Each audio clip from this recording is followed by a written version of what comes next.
Baik, perkenalkan nama saya Jan Rizwan Rilis Saragi, dan di sini saya akan menjelaskan pembagian IP menggunakan metode VLSN. Perlu kita tahu bahwa VLSN itu merupakan variabel length subnet max, yang dimana variabel length subnet max ini merupakan jenis perhitungan subnetting, di mana panjang subnet max yang kita berikan akan disesuaikan dengan banyaknya jumlah host di setiap subnet max tersebut. Nah, di sini saya mempunyai tabel yang bisa kita gunakan atau sebagai patokan untuk mengetahui berapa IP yang bisa digunakan pada suatu contohnya kita sebut satu gedung gitu. Jadi di sini terdapat beberapa gedung, ada 6 gedung yang dimana dari setiap masing-masing gedung mempunyai kebutuhan masing-masing. Yang pertama itu gedung A mempunyai 5 kebutuhan, dan gedung B mempunyai 49, dan C mempunyai 2 kebutuhan, D 12, E 2, dan F 4. Di sini kita telah diberikan IP yang dimana itu adalah IP-nya 192.168.xx dan 0/24, dan dimana xx itu adalah digit NPM terakhir kita, dan karena digit terakhir NPM saya itu adalah 52, jadi IP-nya yaitu 192.168.0.24. Oke, di sini langkah pertama yang perlu kita lakukan yaitu kita mengurutkan terlebih dahulu dari kebutuhan yang terbesar sampai yang terkecil. Nah, di sini saya sudah mengurutkannya dari yang terbesar, yaitu adalah ada gedung B yang mempunyai 49 kebutuhannya. Dan di sini kita akan menentukan IP-nya, yang dimana dalam menentukan VLSM itu dari kebutuhan ini kita bisa menentukannya pada tabel yang ini, yang dimana jika kita mempunyai 49 kebutuhan itu tidak bisa di bawah 49 ininya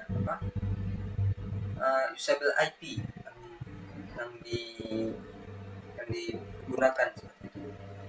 Jadi yang kita perlukan itu di atas 49 tetapi tidak melebihi terlalu jauh. Di sini kita bisa melihatnya bahwa yang di atas 49 itu adalah yang paling mendekati itu adalah 62. Nah, jadi kita bisa melihat bahwa 62 bisa kita gunakan untuk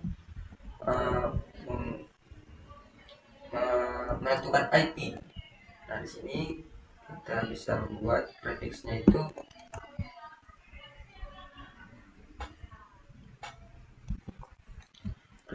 ada di /26. Oke, /26. Dan di sini kita bisa menentukan IP networknya berada di IP 192.168.52.0. Nah, di sini kita bisa menentukan IP range atau hostnya,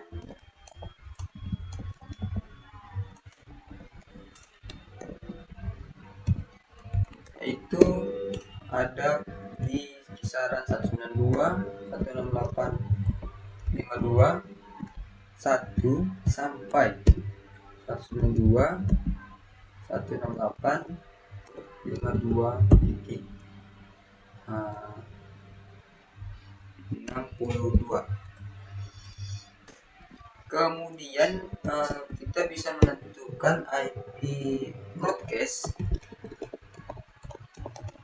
itu berada di 192.168.52.63. Oke teman-teman, kemudian kita lanjut lagi di gedung D, yang dimana gedung D ini mempunyai 12 yang mereka butuhkan atau kebutuhannya ada 12. Dan di sini kita bisa menentukan prefixnya itu ada di kita lihat terlebih dahulu. 12 itu berada di sini. Di atas dari 12 itu ada 14. Nah, di mana 14 itu prefixnya itu ada /28. Oke, /28.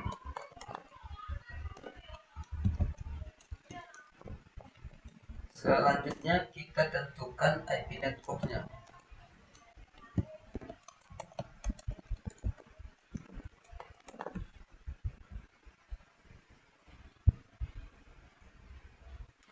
Oke, di sini IP networknya itu adalah berada di 192.168.52.64.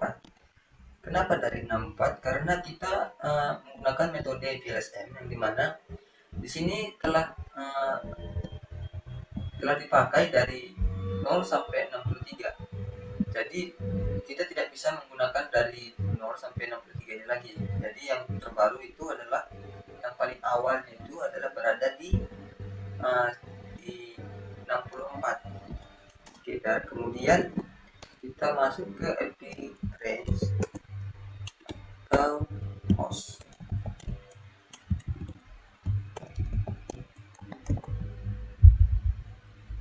Yang dimana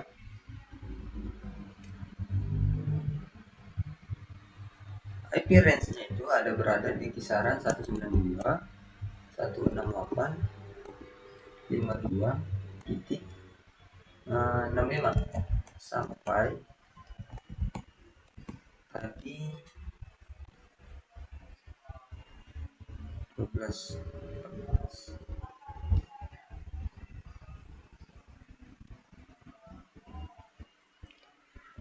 65, 66 berada di kisaran 192, 168.5265 sampai 192.168.52.78. Oke, kemudian itu ada IP broadcast. Nah, IP broadcastnya itu berada di 192.168.52.79. Oke, kemudian kita lanjut ke gedung A. Di gedung A ini kita memiliki 5 kebutuhan, yang dimana prefixnya itu kita bisa melihat di sini. Prefixnya itu tadi kita punya 5 kebutuhan. Jadi kita memerlukan yang prefixnya /29 karena yang paling mendekati dari atas 5 itu adalah 6. Prefixnya itu berada di /29. Kemudian IP network yaitu adalah 192.168.52.80. IP range atau host.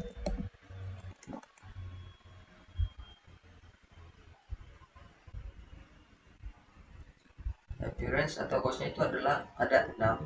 Jadi kita bisa berarti IP-nya itu berkisaran di 192.168.52.81 sampai 192.168.52.86 dengan IP broadcast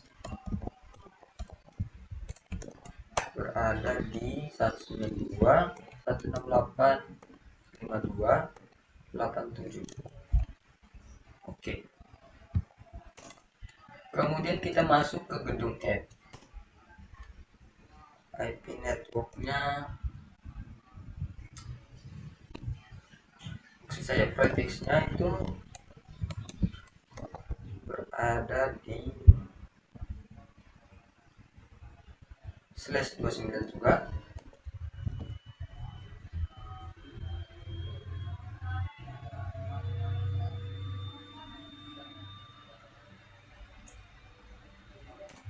di mana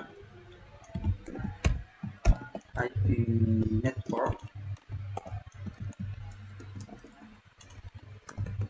itu berada di 192.168.52.88 dengan IP range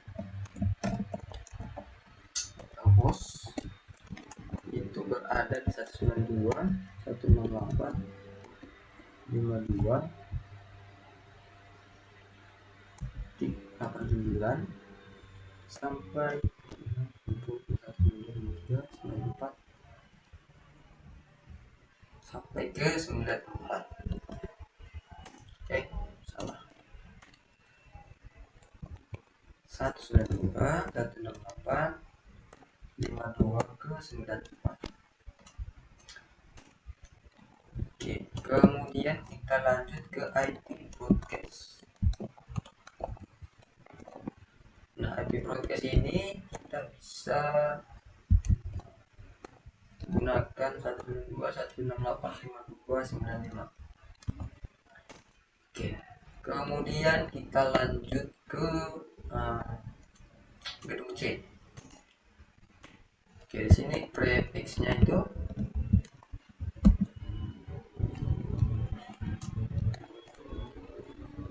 berada di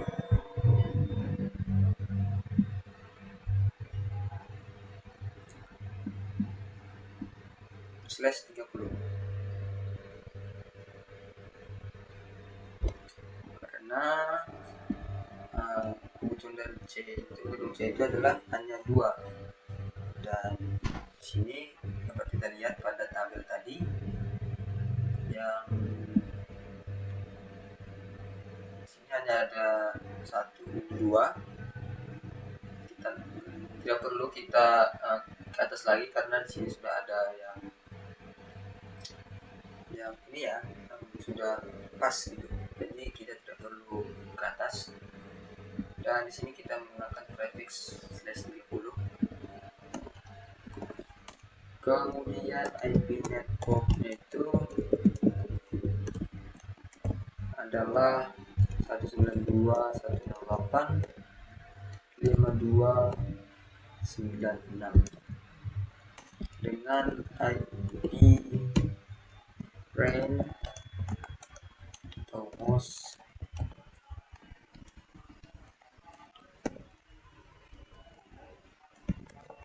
itu berada di 192.168.52.97 sampai 192.168.52.98 dengan IP broadcast itu berada di 192.168.52.99. Kita lanjut lagi ke gedung E. Sama seperti gedung C, gedung E mempunyai 2 kebutuhan, mana kita bisa langsung mengambil keputusan bahwa prefixnya berada di /30. Kemudian dengan IP networknya itu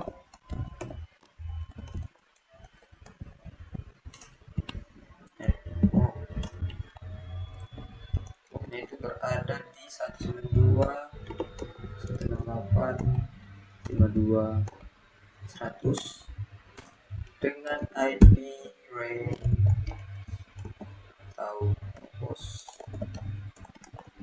itu di 192.168.52.101 sampai 102.168.52.102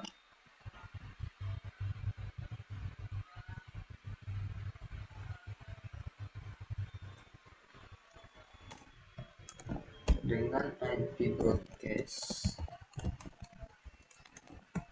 192.168.52.103. Baiklah teman-teman, demikianlah yang dapat saya jelaskan mengenai VLSM atau Variable Length Max. Di sini bisa kita lihat tabelnya, dan di sini adalah hasil dari uh, hasil dari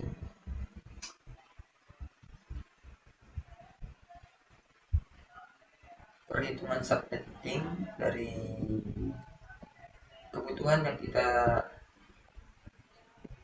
dapat dari gedung ini, dari setiap gedung. Dan apabila ada penjelasan yang kurang jelas di hati teman-teman, atau ada perkataan yang tidak berkenan di hati teman-teman, saya mohon maaf. Dan berkata saya ucapkan terima kasih yang telah menonton sampai akhir, dan sampai ketemu di video selanjutnya.